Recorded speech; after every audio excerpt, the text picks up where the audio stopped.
Oh, jeez, everything's all crooked today. Oh, let's fix that. Oh, and I don't have my light on. Okay, that looks good. Let's get some light in here.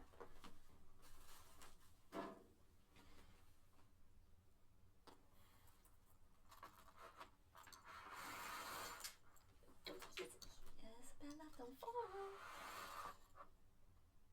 Nope, that's not gonna work.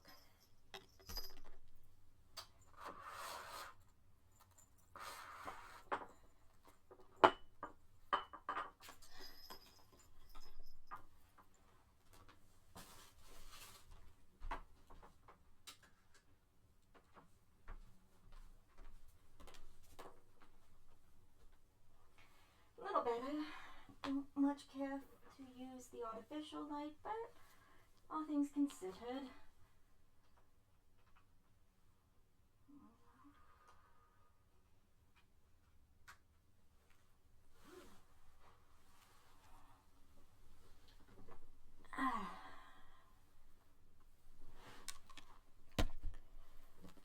So we're back at the clunker again. You know what? I wonder if I can bring it closer. Can I bring you closer without having you fall? Okay, just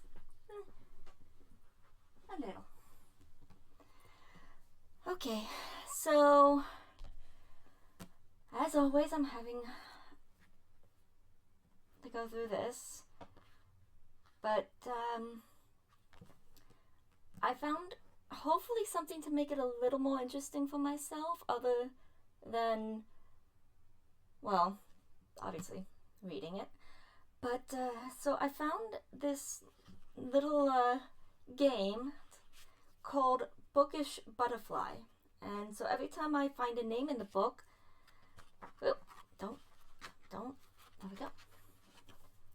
Every time I find a name in the book, I just kind of cross it off. If it starts with the letter D, like Dodo, I cross off the D.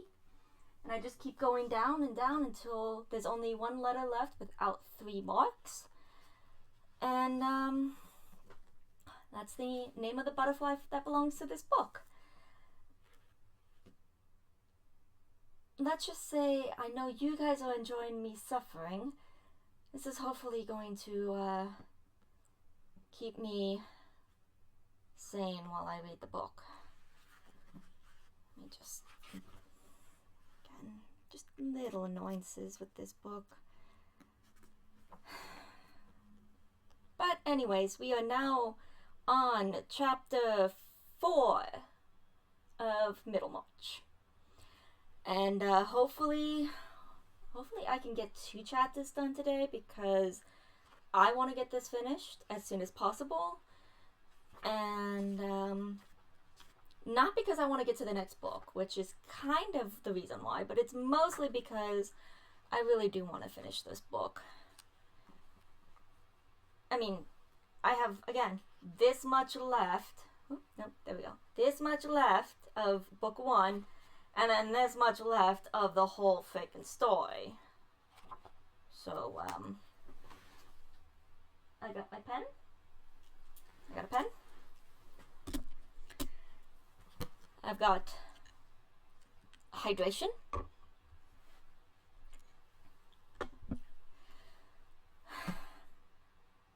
Let's begin. First gent, our deeds are fetters that we forge ourselves. Second gent, aye, truly, but I think it is the world that brings the iron. Yeah, I agree with that. Sir James seems determined to do everything you wish, said Celia as they were driving home from an inspection of the new building site. Alright, that's a J and a C.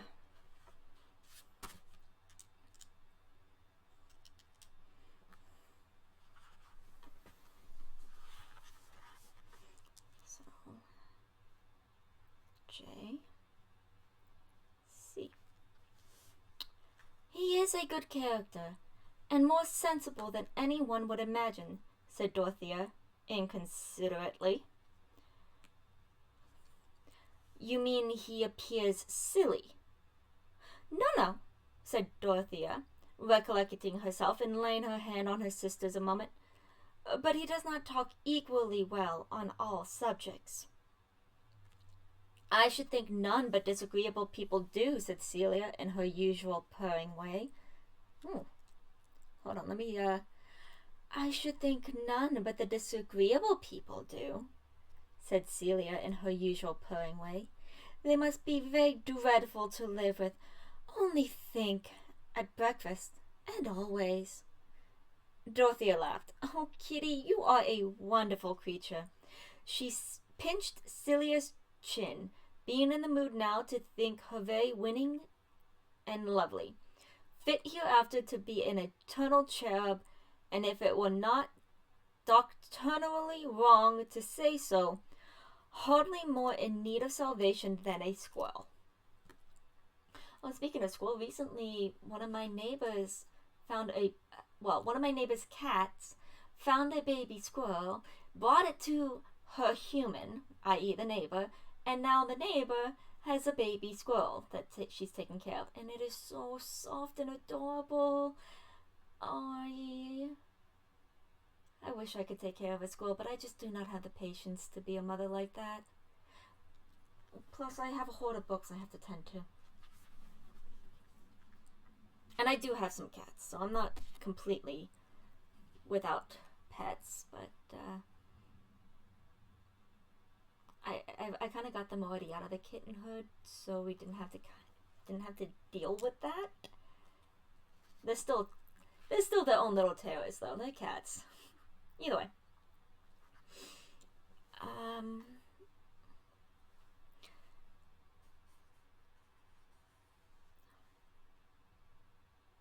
Of course people need not be always talking well. Only one tells the quality of their minds when they try to talk well. You mean that Sir James tries and fails? I was speaking generally. Why do you catchise?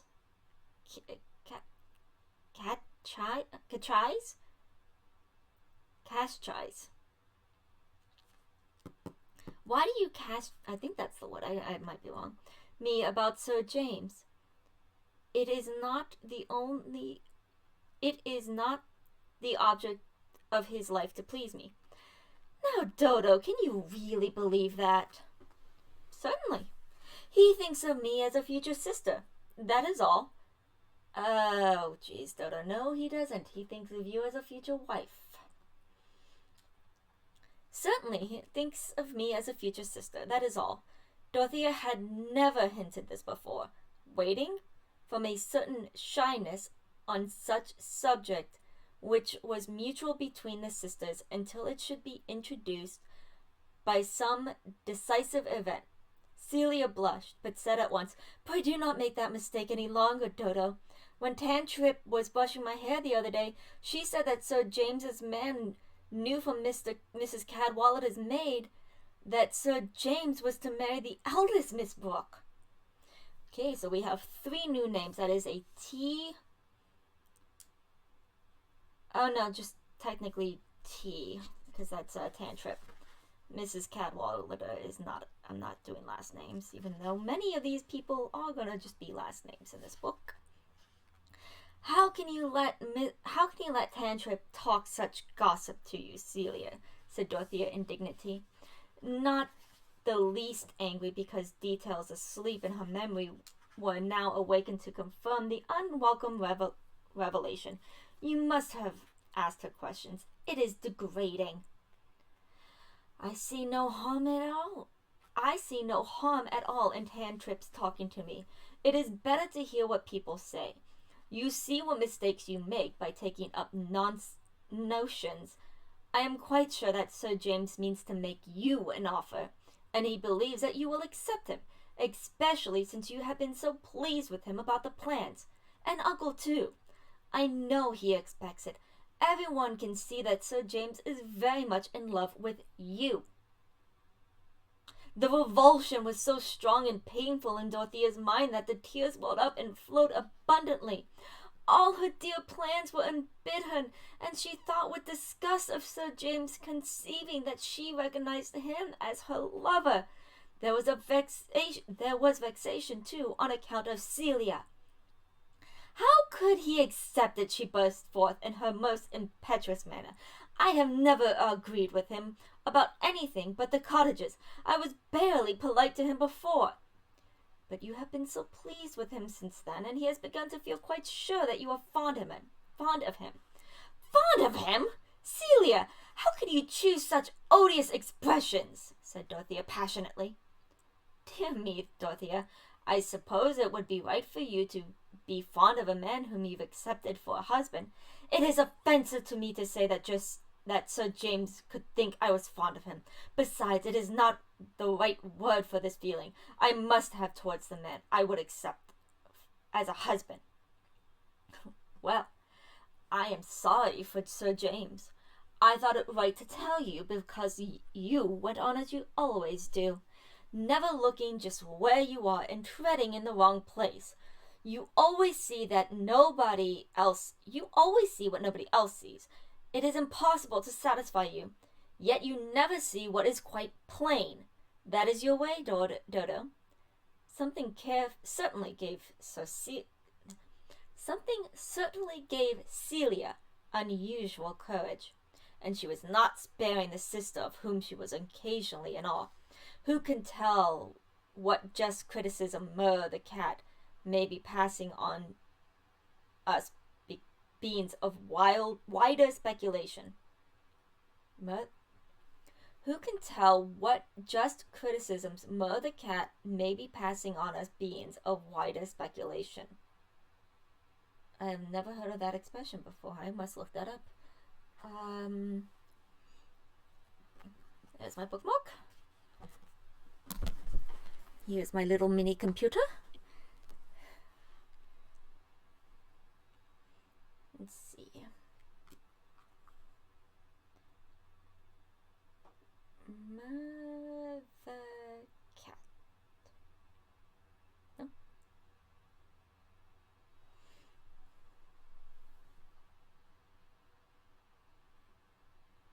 The Life and Opinions of the Tomcat Mur, a novel by E.T.A. Hoffman. It was originally published in 1819. Okay, that makes more sense. That's a little understandable. This was originally published in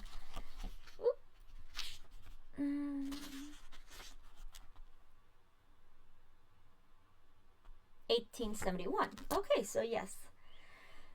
The Life and Opinions of the Tomcat Mur, together with a fragmentary biography of Kapellmeister Johannes Kreisler on the random sheets of waste paper, is a complex satirical novel by Prussian Romantic-era author E.T.A. Hoffman. It has 2 volumes, but a planned third was never completed. And the text of the book states that it is the autobiography of a cat named Mur who has learned to write. The content of the book is therefore the life and work of the cat Mur, as written by Mur. However, in between Mur's autobiography, there are pages of a biography of another character. Okay, this is actually kind of interesting. I might put this on a future read. Probably gonna have to be through Project Gutenberg, if not the library, unless I get super lucky and my overlord John Bezos, well, no, he doesn't pay my bills anymore. If the overlord of Amazon decides to actually have a printed copy. Okay. "It is very painful," said Dorothea, feeling scourged. "I can have no more to do with the cottages. I must be uncivil to him. I must tell him that I will have nothing to do with him. It is very painful." Her eyes again filled with tears. "Wait a little. Think about it. You know he is going away for a day or two to see his sister, and there will be no one besides Lovegood." Celia could not help relenting. "Poor Dodo," she went on in an amiable staccato. "It is very hard. It is your favorite fad to draw plans." "Fad to draw plans? Do you think I only care about my fellow creatures' houses in that childish way? I may well make mistakes. How can one ever do anything nobly Christian, living among people with such petty thoughts?"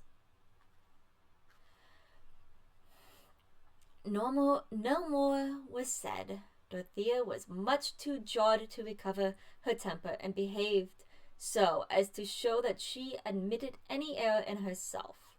She was disposed, rather, to accuse the intolerable narrowness and the purblind conscience of the society around her, and Celia was no longer the eternal cherub, but a thorn in her spirit, a pink and white nullifiedin, worse than any discouraging presence in the Pilgrim's Progress. The fad of drawing plans? What was life worth? What great faith was possible when the whole effort of one's actions could be withered up into such parched rubbish as that? When she got out of the carriage, her cheeks were pale and her eyelids red. She was an image of sorrow, and her uncle, who met her at the hall, would have been alarmed if Celia had not been close to her, looking so pretty and composed that he at once concluded Dorothea's tears to have their origin in her excessive religiousness. He had returned during their absence from a journey to the country town about a petition for the pardon of several criminals. Okay, so I think Lovegood is a name, so I'm just going to mark off an L.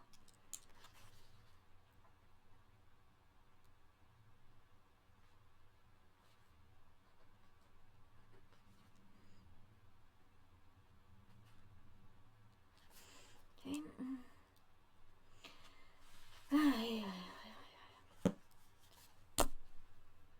I really feel bad for Celia and Mr. Brooke. Dodo, it must be so hard to live with. "Well, my dears," he said kindly as they went up to kiss him, I hope nothing disagreeable has happened while I have been away." "No, uncle," said Celia. "We have been to Feshett to look at the cottages. We thought you would have been home to lunch." "I came by Lowick to lunch."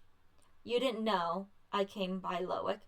And I have bought a couple of pamphlets for you, Dorothea, in the library, you know. They lie on the table in the library." It seemed as if an electric stream went through Dorothea, thrilling her from the despair into expectation. There were pamphlets about the early church. The oppression of Celia, Tantripp, and Sir James was shaken off, and she walked straight to the library. Celia went upstairs. Mr. Brooke was detained by a message, but when he re-entered the library, he found Dorothea seated and already deep in one of the pamphlets, which had some marginal manuscript of Mr. Casaubon's, taking it in as eagerly as she might have taken in the scent of a fresh bouquet after a dry, hot, dreary walk.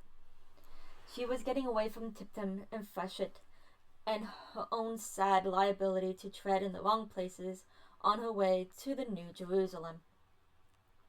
Mr. Brooke sat down in his armchair, stretched his leg towards the wood fire, and had fallen into a wondrous mass of glowing dice between the dogs, and rubbed his hand gently, looking very mildly toward Dorothea, but with a neutral, leisurely air, as if he had nothing particular to say.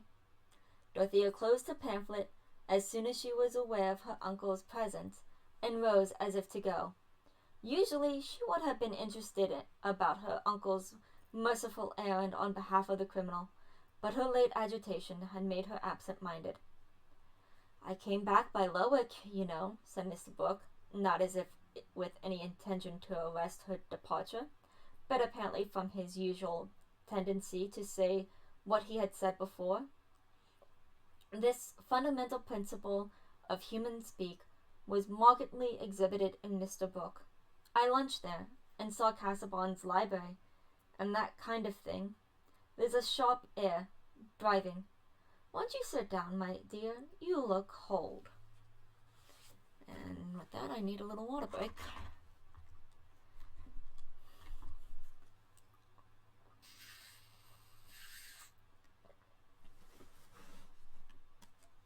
It's a little weird when your water bottle starts screaming at you when you sip water.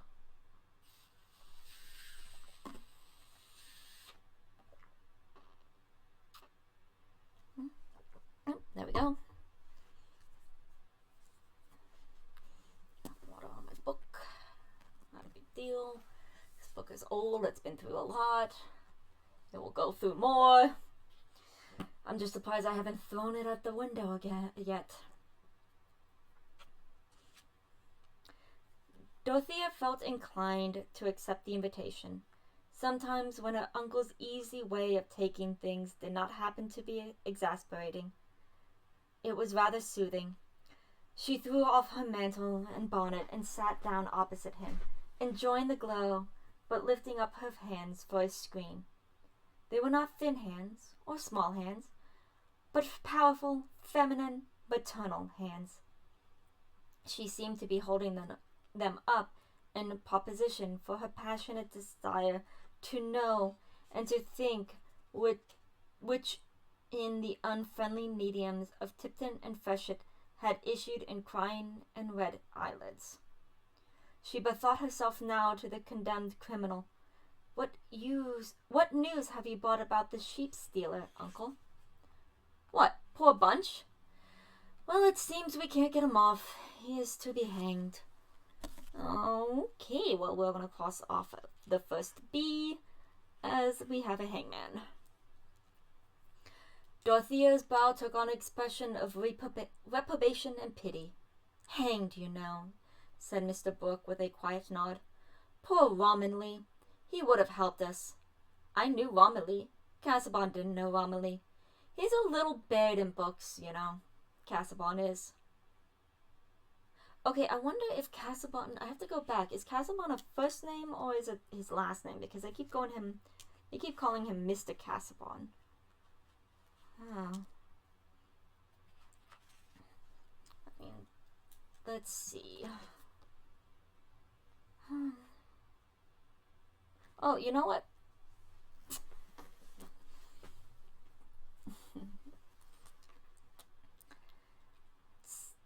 Let's see if we have any information on characters.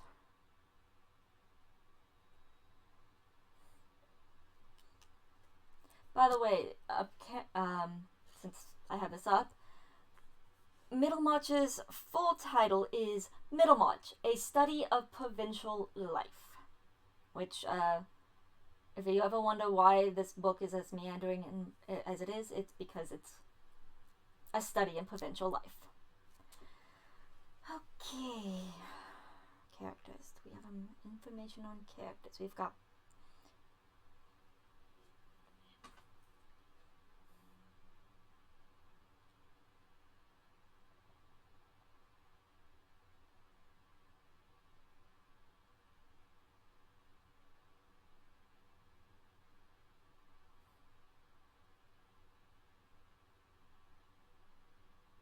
Okay, no. Mr. Casaubon is the last name. His first name is Edward, but since we have not seen it in this reading, I am not going to mark it down, but at least I know not to mark down a C for it. And as far as I know, we never find out what the uncle's first name is. He is always Mr. Brooke.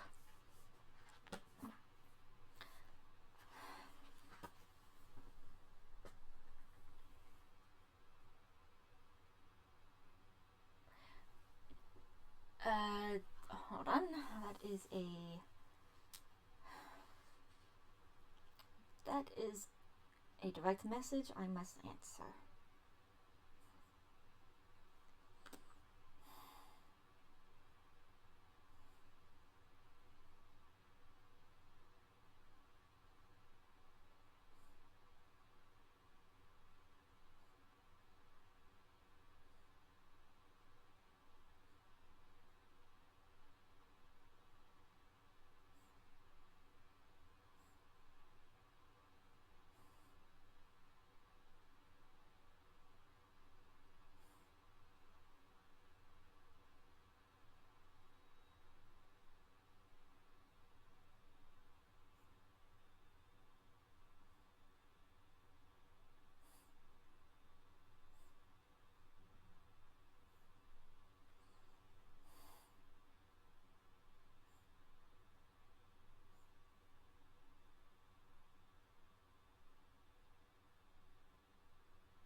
Okay.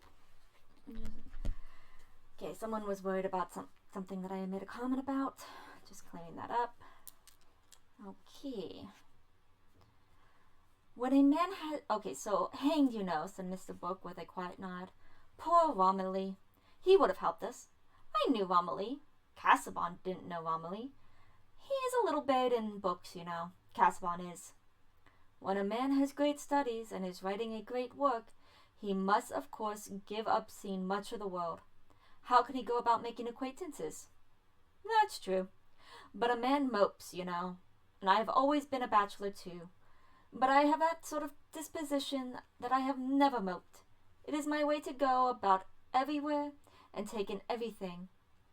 I never moped. But I can see that Casaubon does, He wants a companion. A companion, It would be a great honor to anyone to be his companion, said Dorothea energetically. You like him, eh? Said Mr. Book without showing any surprise or other emotion. Well, now, I've known Casaubon 10 years, ever since he came to Lowick. But I never got anything out of him. Any ideas, However, he is a tip-top man and may be a bishop. That kind of thing, if Peel stays in.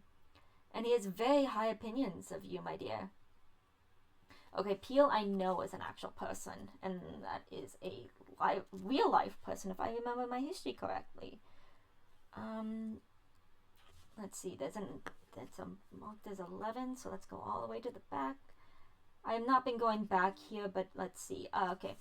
If Peel stays in. Robert Peel stepped down when Wellington's government fell in 1830. Well, I guess he didn't stay in. But I marked off as a P. He would have been... Well, too late. I've already marked off him. And his name's probably never going to show up again as a... But oh well. Let's see. And he has a very high opinion of you, my dear. Dorothea could not speak. The fact is, he has a very high opinion indeed of you, and he speaks uncommonly well, does Casaubon. He has deferred to me, you not being of age. In short, I have promised to speak to you, though I told him I thought there was not much chance. I was bound to tell him that, I said. My niece is very young, and that kind of thing, but I didn't think it necessary to go into everything. However, the long and short of it is that he has asked my permission to make an offering of marriage. Of marriage, said Mr. Book with his explanatory nod. I thought it better to tell you, my dear. No one could have detected any anxiety in Mr. Book's manner, but he really did wish to know something of his niece's mind, that if there was any need for advice, he might give it in time. What feelings he, as a magistrate who has taken in so many ideas, could make room for was unmixedly kind. Since Dorothea did not speak immediately, he repeated, I thought it better to tell you, my dear. Thank you, uncle, said Dorothea in a clear, unwavering tone. I am very grateful to Mr. Casaubon. If he makes me an offer, I shall accept him. I admire and honor him more than any man I ever saw. Mr. Brooke paused a little, and then said in a lingering, low tone, well, he is a good match in some respects, but now Chettam is a good match, and our lands lie together. I shall never interfere against your wishes, my dear. People should have their own way in marriage and that sort of thing. Up to a certain point, you know. I have always said that, up to a certain point. I wish you to marry well, and I have good reason to believe that Chettam wishes to marry you. I mentioned it, you know. It is impossible that I should ever marry Sir James Chettam, said Dorothea. If he thinks of marrying me, he has made a great mistake. I'm a very popular dragon today. Oh no, that's just my overlord telling me I have some news.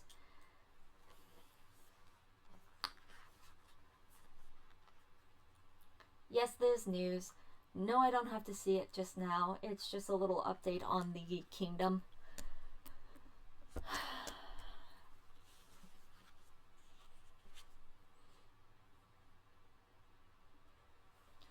That is it, you see. One never knows. I should have thought Chettam was the sort of man a woman would like now. Pray do not mention him in that light again, uncle, said Dorothea, feeling some of her late irritation revive. Mr. Brooke wondered, and felt that women were an exhaustible subject to study, since even at his age it was not a perfect state of scientific prediction about them. Here was a fellow like Chettam with no chance at all. Well, but Casaubon now, there is no hurry. I mean for you. It is true, every year will tell upon him. He is over 45, you know. I should say a good 27 years older than you. To be sure, if you like learning and standing and that sort of thing, we can't have everything. And his income is good, and he has handsome property independent of the church. His income is good. Still, he is not young, and I must not conceal to you, my dear, that I think his health is not over-strong. I know nothing else against him. I do not wish to have a husband very near my own age, said Dorothea with grave decision. I should wish to have a husband who was above me in judgment and in all knowledge. Mr. Brooke repeated his subdued, I thought you had more of your own opinion than most girls. I thought you liked your own opinion. Liked it, you know. I cannot imagine myself living without some opinions, but I should wish to have a good reason for them, and a wise man could help me see which opinions had the best foundation and which would help me to live according to them. Very true. You couldn't have put the things better. Couldn't have put it better beforehand, you know. But there are oddities and things, continued Mr. Brooke, whose conscience was really roused to do the best he could for his niece on this occasion. Life isn't cast in a mold, not cut out by rule and line and that sort of thing. I never married myself, and it will be the better for you and yours. The fact is, I never loved anyone well enough to put myself into a noose for them. It is a noose, you know. Temper now. There is temper, and a husband likes to be a master. I know that I must expect trials, uncle.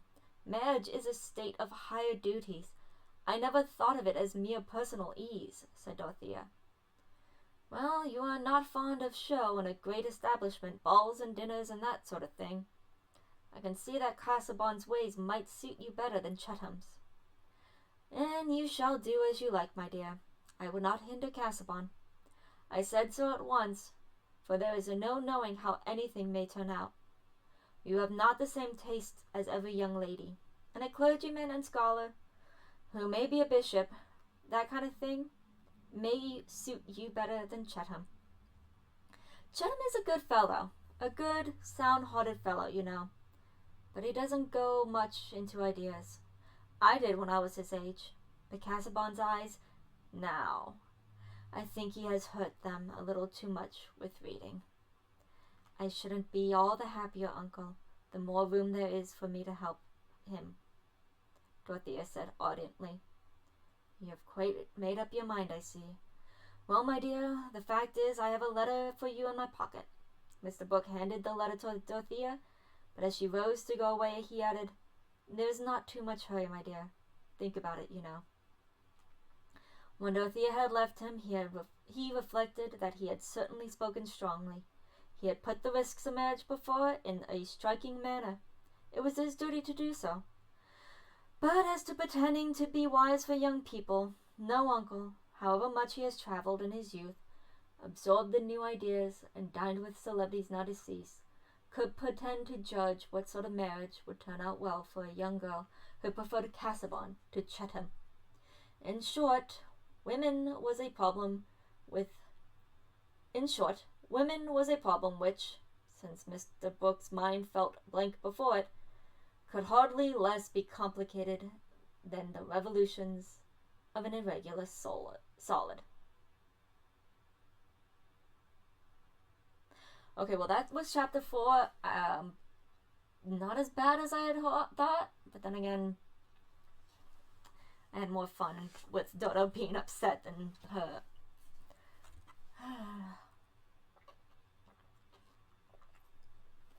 How are we? Half an hour? Give or take?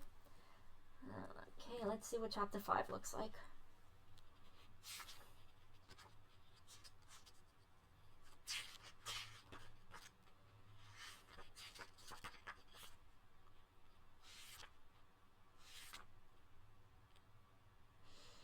Okay, I thought that was longer. Nope, I skipped a chapter somewhere in here. So chapter 5.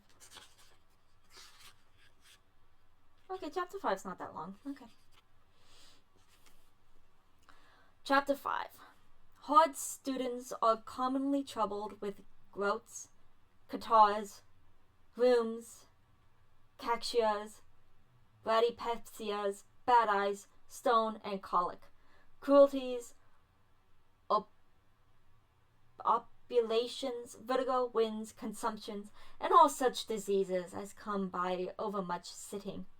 They are most part lean, dry, ill-colored, and all through immoderate pains and extraordinary studies.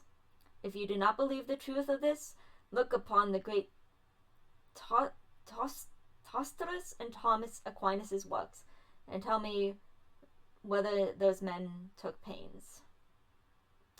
Burton's Anatomy of Melancholy. Okay, I'm not putting those names in the book in the bookmark because they are not part of the book. This was Sir Casaubon's letter. My dear Brooke, I have your guardian's permission to address you on a subject than which I have none more at heart. I am not, I trust, mistaken in the recognition of some deeper correspondence than that of date in the fact that a consciousness of need in my own life has arisen contemporaneously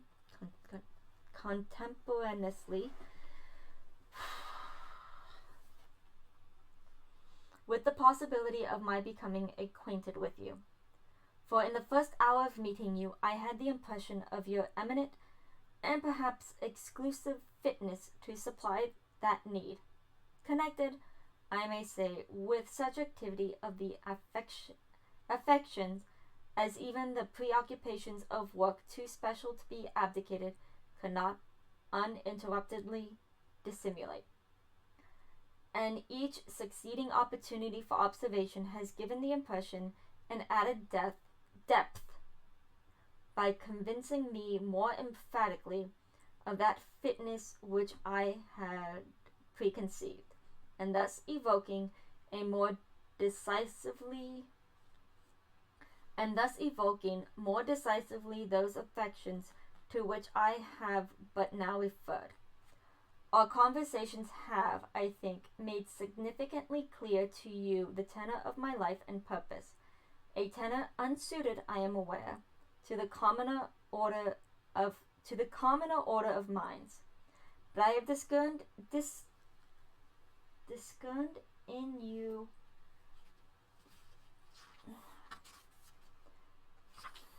an elevation of thought and capability of devotedness which I have hitherto not conceived to be compatible either with the early bloom of youth, or whose graces of sex that may be said at once to win and confer distinction when combined, as they notably are in you, with the mental qualities above indicated.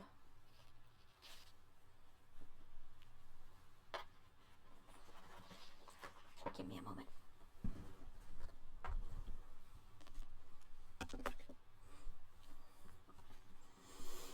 Okay.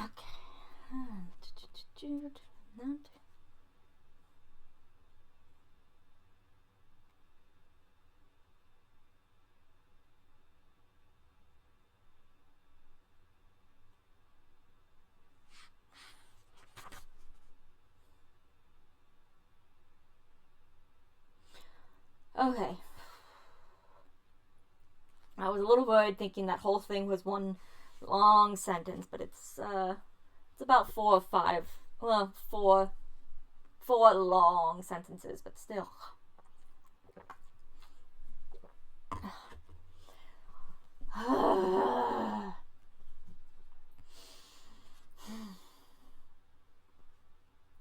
It was, I confessed, beyond my hope to meet with this rare combination of elements, both solid and attractive, adapted to supply aid in graver labors and to cast a charm over vacant hours.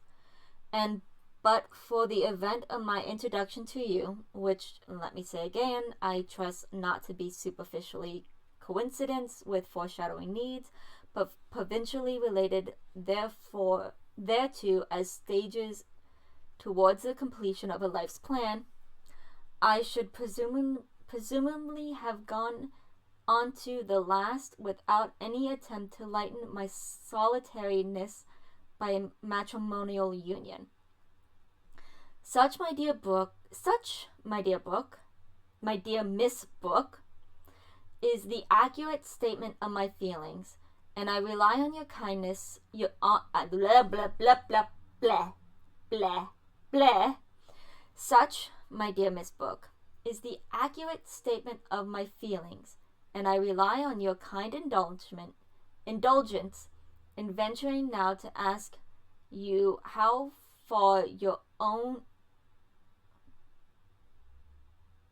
and I rely on your kind indulgence in venturing now to ask you how far your own are of a nature to confirm my happy presentiment.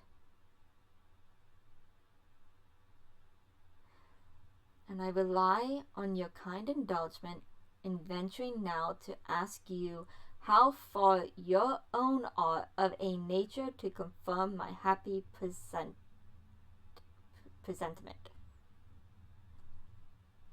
That makes no fucking sense. God, the freaking wordiness of these. No, sorry, Chelsea. Go back to sleep.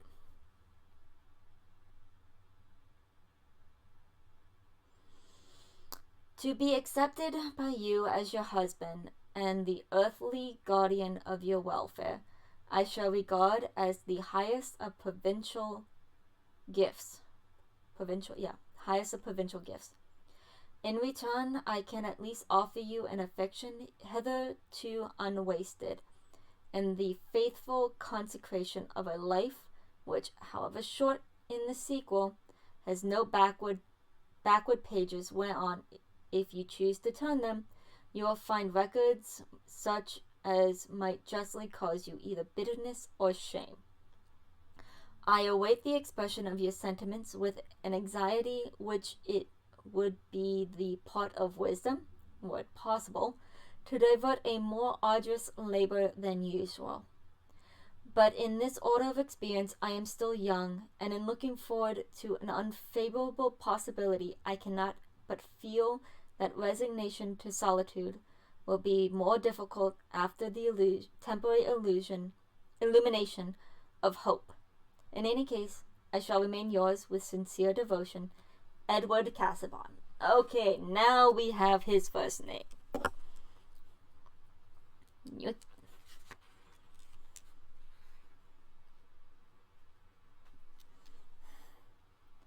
Dorothea trembled while she read this letter. Then she fell on her knees, buried her face, and sobbed. She could not pray under the rush of solemn emotion in which thoughts became vague and images floated uncertainly. She could but cast herself with a childlike sense of reclining in the lap of a divine consciousness which abstained her own. She remained in that attitude till it was time to dress for dinner. How could it occur to her to examine the letter, to look at it critically as a profession of love? Her whole soul was possessed by the fact that a fuller life was opening before her. She was a neophyte about to enter on a higher grade of initiation. She was going to have room for the energies which stood uneasily under the dimness and pressure of her own ignorance and the petty peremptoriness of the world's habits. Peremptoriness. Words! Now she would be able to devote herself to large yet definite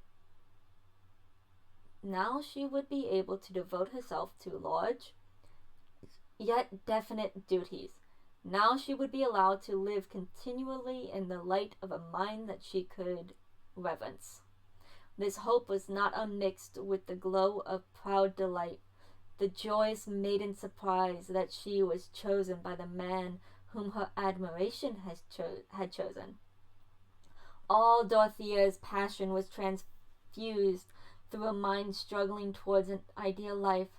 The radiance of her transfigured girlhood fell on the first object that came within its level. The impetuousness with which inclination became resolution was heightened by those little events of the day which had roused her discontent with the actual conditions of her life. After dinner, when Celia was playing an air with variations, a small kind of tinkling which symbolized the aesthetic part of the young lady's education, Dorothea went up to her room to answer Mr. Casaubon's letter. Why should she defer the answer? She wrote it over 3 times, not because she wished to change the wording, but because her hand was unusually uncertain, and she could not bear that Mr. Casaubon should think her handwriting bad and illegible. She piqued herself on writing a hand in which each letter was distinguishable without any large range of conjecture, and she meant to make much use of this accomplishment to save Mr. Casaubon's eyes. 3 times she wrote, "My dear Mr. Casaubon, I am very grateful to you for loving me and thinking me worthy to be your wife. I can look forward to no better happiness than that which would be one with yours. If I said more, it would only be the same thing written out in greater length, for I cannot now dwell on any other thought than that I may be through life yours devotedly, Dorothea Brooke." Later in the evening, she followed her uncle to the library to give him the letter, that he might send it in the morning.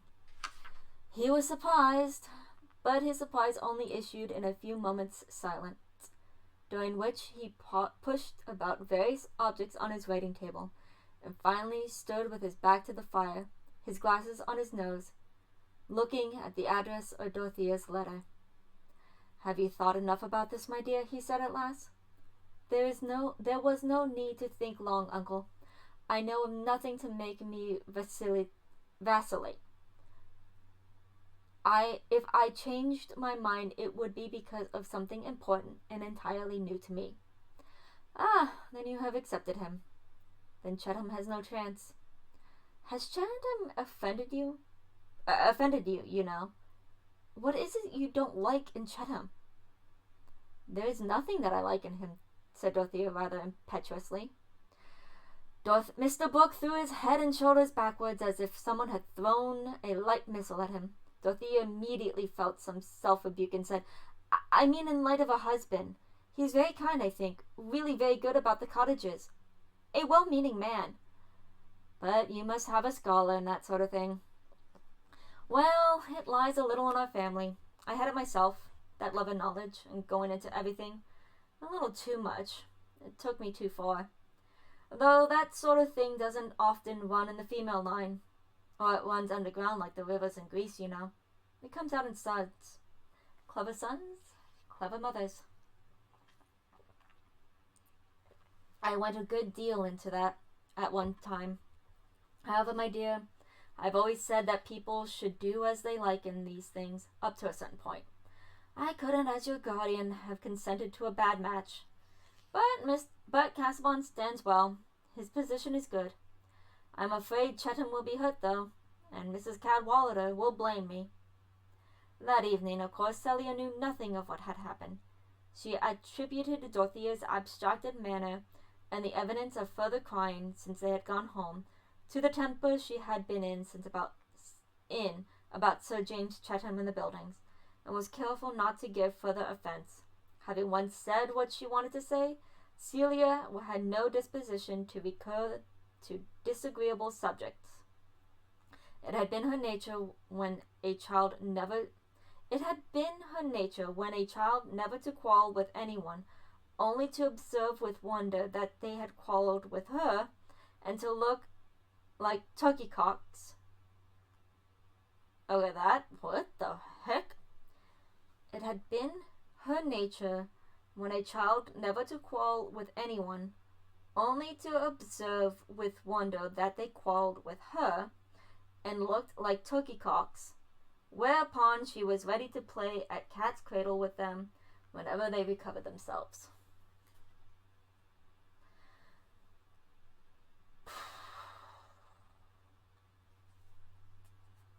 And that was an interesting comment. And as to Dorothea, it had always been her way to find something wrong in her sister's words, though Celia inwardly protested that she had always said just how things were and nothing else. She never did and never could put words together out of her own head. She sounds like a Kenku. But the best of Dodo was that she did not keep angry for long together. Now, though they had hardly spoken to each other all evening, yet when Celia put by her work intending to go to bed, a proceeding in which she had always much then earlier, Dorothea, who was seated on a low stool unable to occupy herself except in meditation, said with the musical intonation which in moments of deep but quiet feeling made her speech like a fine bit of recitative.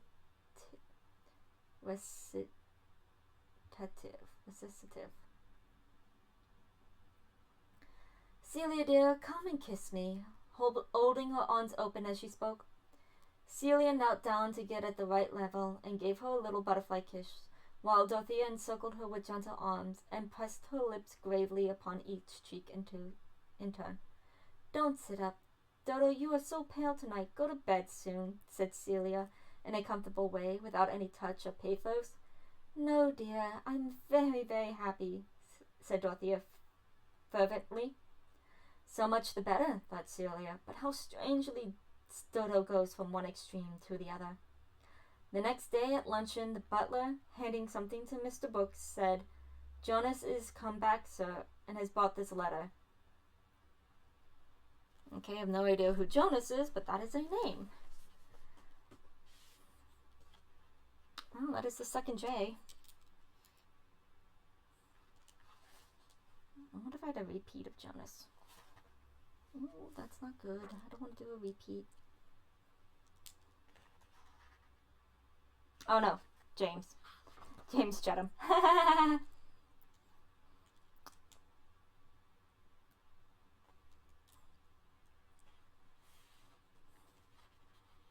Mr. Brooke read the letter, and then, nodding towards Dorothea, said, Casaubon, my dear, he will be here to dinner. He didn't wait to write more. Didn't wait, you know. It could not seem remarkable to Celia that a dinner guest should be announced to his sister beforehand, but, her eyes following the same direction as her uncle's, she was struck with the particular effect of the announcement on Dorothea. It seemed as if something like the reflection of a white, sunlit wing had passed across her features, ending in one of her rare blushes. For the first time it entered onto Celia's mind that there might be something more between Mr. Casaubon and her sister than his delight in bookish talk and her delight in listening. Hitherto she had classed the admiration for this ugly and learned acquaintance with the admiration for Monseigneur Lirette at Louison, also ugly and learned. I'm going to write that as that L because I did it with one other character who was mentioned in passing, who is a real person and not someone made up for this book. Dorothea had never been tired of listening to old Monseigneur Lirette at Celia's feet when Celia's feet were as cold as possible, and when it had really become dreadful to see the skin of his bald head moving about. Why then should her enthusiasm not be extended to Mr. Casaubon simply in the same way as to Monsieur Lirette? And it seemed possible that all learned men had a sort of schoolmaster's view of young people. But now Celia was really startled at the suspicion which had darted into her mind. She was seldom taken by surprise in this way, her marvelous quickness in observing a certain order of signs generally preparing her to expect such outward events as she had interest in. Not that she now imagined Mr. Casaubon to be already an accepted lover. She had only begun to feel disgust at this possibility that anything in Dorothea's mind could tend towards such an issue. Here was something really to vex her about Dodo.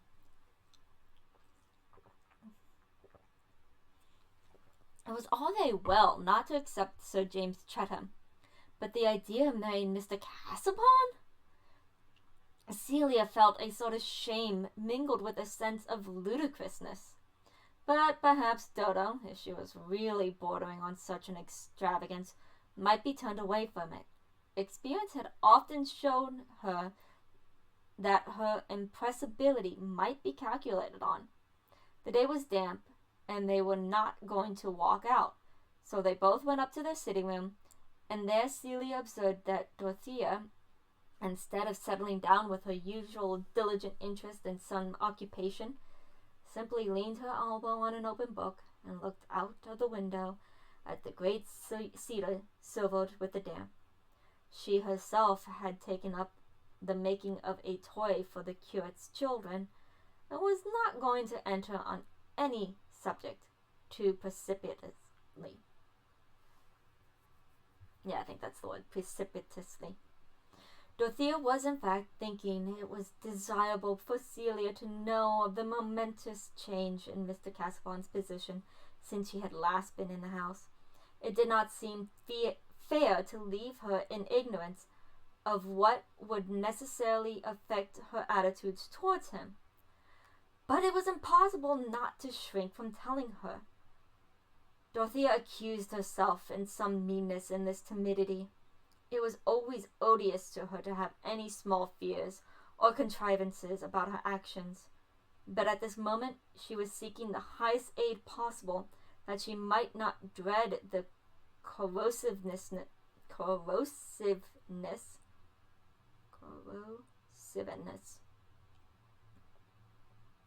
of Celia's pretty, carnally-minded prose.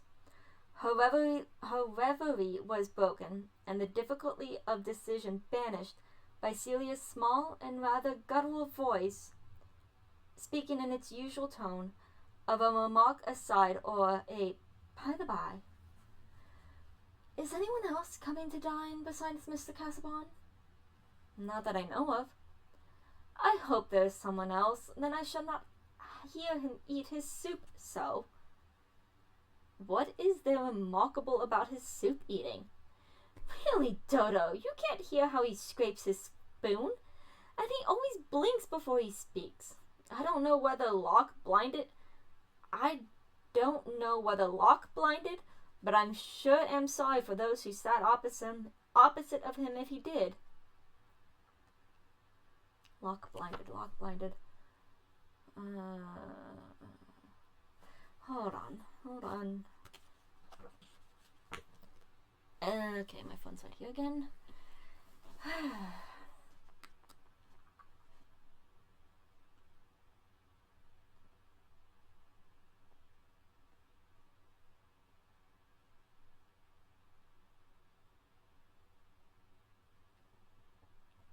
No, okay, that was not what I was thinking.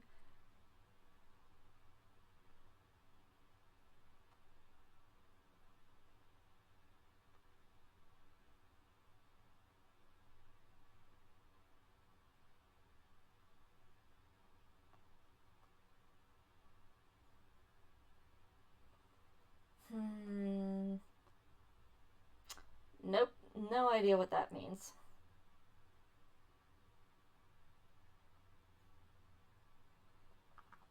Okay. Okay, I know Locke is a name, but I don't remember. I know it was mentioned once already in this book, but for the life of me, I cannot remember who that person was. But it is a name, and that is the last L. That means this butterfly will not start with an L. Alright, someone's now trying to call me. One moment.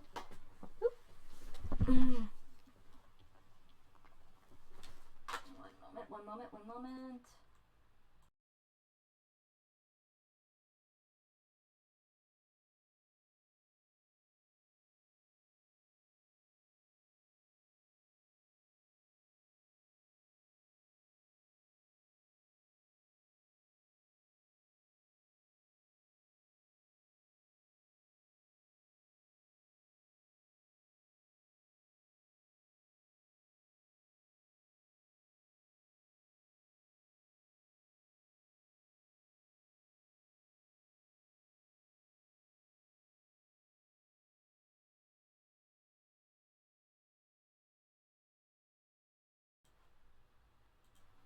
Alright.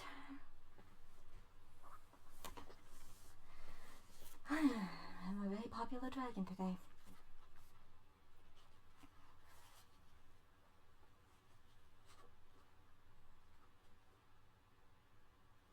Celia, said Dorothea with emphatic gravity, pray don't make any more observations of that kind. Why not? They are quite true, returned Celia, who had her reasons for persevering, though she was beginning to feel a little afraid. Many things are true which only the commonest minds observe, and I think the commonest mind must be rather useful. I think it is a pity Mr. Casaubon's mother had not a commoner mind. She might have taught him better. Celia was inwardly frightened and ready to run away now that she had hurled the slight javelin. Dorothea's feelings had gathered into an avalanche, and there could be no further preparation. It is right to tell you, Celia, that I am engaged to marry Mr. Casaubon. Perhaps Celia had never turned so pale before. The paper man she was making would have had his leg injured but for her habitual care of whatever she held in her hands. She laid the fragile figure down at once and sat perfectly still for a few moments. When she spoke, there was a tear gathering. "Oh, Dodo, I hope you will be happy." Her sisterly tenderness could not but surmount the other feelings at this moment, and her fears were the fears of affection. Dorothea was still hurt and agitated. "It is quite decided, then," said Celia in an odd undertone. "And Uncle knows." "I have accepted Mr. Casaubon's offer. My uncle brought me this letter that contained it. He knew about it beforehand." "I beg your pardon if I had said anything to hurt you, Dodo," said Celia with a slight sob. She never could have thought that she should feel as she did. There was something funereal in the whole affair, and Mr. Casaubon seemed to be the officiating clergyman, about whom it would be indecent to make remarks. Never mind, Kitty, do not grieve. We could never admire the same people. I often offended in something of the same way, and I am apt to speak too strongly to those who do not please me. In spite of this magnanimity, Dorothea was still smarting, perhaps as much from Celia's subdued astonishment as from her small criticisms. Of course, all the world around Tipton would be out of sympathy for the marriage. Of course, all the world round Tipton would be out of sympathy with this marriage. Dorothea knew of no one who thought as she did about life and its best objects. Nevertheless, before the evening was at an end, she was very happy. In an hour's tete-a-tete with Mr. Casaubon, she talked to him about... All of a sudden I see my computer like wiggling and I look up. It's like, "Hi, Chelsea!" Chelsea! No, she's not interested in me. She's only interested in grooming herself. Okay, nevertheless, before the evening was at end, she was very happy. In an hour's tete-a-tete with Mr. Casaubon, she talked to him with more freedom than she had ever felt before, even pouring out her joy at the thought of devoting herself to him, and of learning how she might best share and further all his great ends. Mr. Casaubon was touched with an unknown delight. What man would not have been? At this childlike, unrestrained ardor, and he was not surprised. What lover would have been? That he should be the object of it. "My dear young lady, Miss Brooke, Dorothea," he said, pressing her hand between his hands, this is a happiness greater than I had ever imagined to be in reserve for me. That I should ever meet with a mind and a person so rich in the mingled graces which could render marriage desirable, was far indeed from my conception. You have all, nay, more than all, those qualities which I have ever regarded as the characteristic excellences of womanhood. The great charm of your sex and its capability of an ardent, self-sacrificing affection, and herein we see its fitness to round and complete the existence of our own. Hitherto I have known few pleasures save of the servile kind. My satisfactions have been those of a solitary student. I have been little disposed to gather flowers that would wither in my hand, but now I shall pluck them with eagerness to place them in your bosom. No speech could have been more thoroughly honest in its intention. The frigid rhetoric at the end was as sincere as the bark of a dog, or the cawing of an amorous rook. Would it not be harsh to conclude that there was no passion behind those sonnets to Delia, which strike us as the thin to... Would it not be rash to conclude that there was no passion behind those sonnets to Delia, which strike us as the thin music of a mandolin?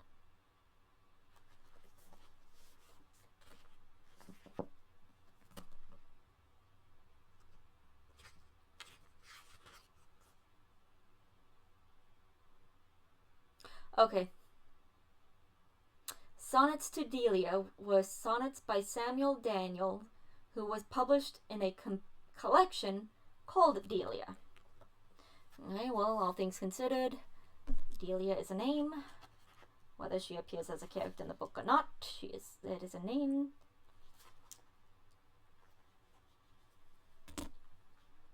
Dorothea's faith supplied all that Mr. Casaubon's words seemed to leave unsaid. What believer sees a disturbing omission or infallacy?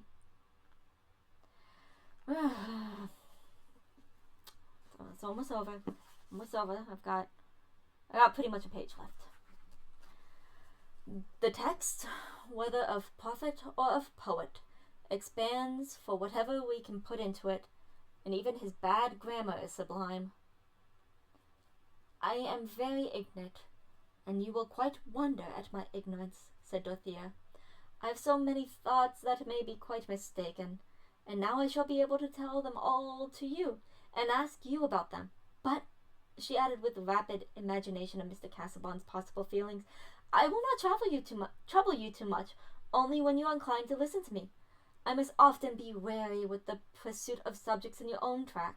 I shall gain enough if you will take me with you there. How should I be able now to persevere in any path without your companionship? Said Mr. Casaubon, kissing her candid brow, and feeling that heaven has vouchsafed him in a blessing in every way suited to his peculiar wants. He was being unconsciously wrought upon by the charms of a nature which had entirely, without hidden calculations, either for immediate effects or for remote ends. Oh, okay. He was being unconsciously wrought upon by the charms of a nature which was entirely without hidden calculations, either for immediate effects or for remote ends. Okay, that sentence makes a little more sense now.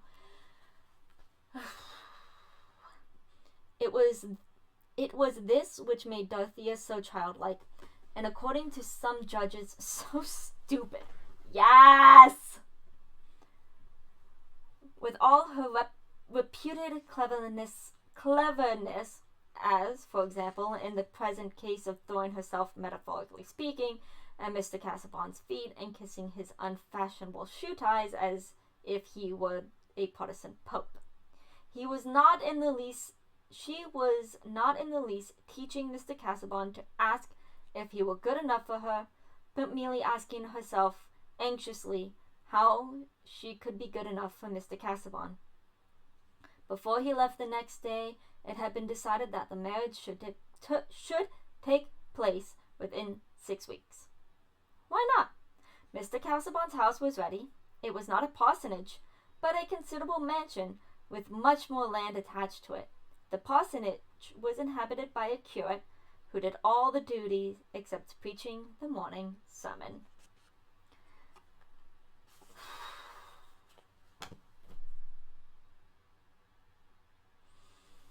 Okay, well, that was actually a heck of a lot easier than the last 2 chapters.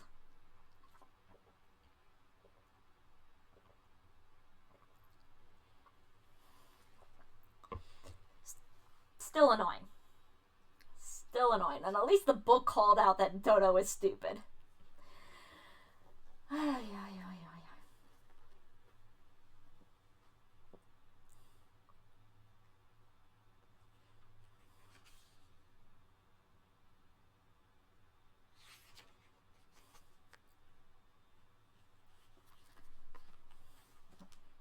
I got that much left. At least in the book at whole. Okay, let me see something then. Let's see. We are at chapter 6. So...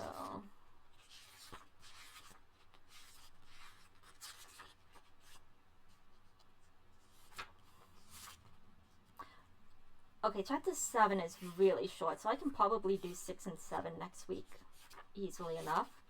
Maybe do it... well, let's see. I would like to continue doing this.